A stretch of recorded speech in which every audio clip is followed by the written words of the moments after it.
السائل يقول: إنني أحس بعدم الخشوع في الصلاة إطلاقا نتيجة للوسوسة والتفكير فيها، فهل يعني ذلك أن صلاتي باطلة لعدم اكتمال أركانها؟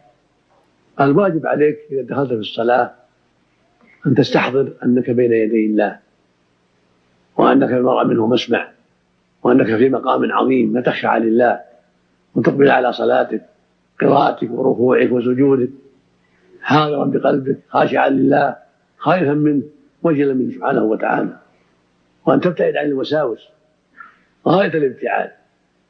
فإذا كثرت عليك فاتبع عن يسارك 3 مرات، عن يسارك، وقل أعوذ بالله من الشيطان 3 مرات.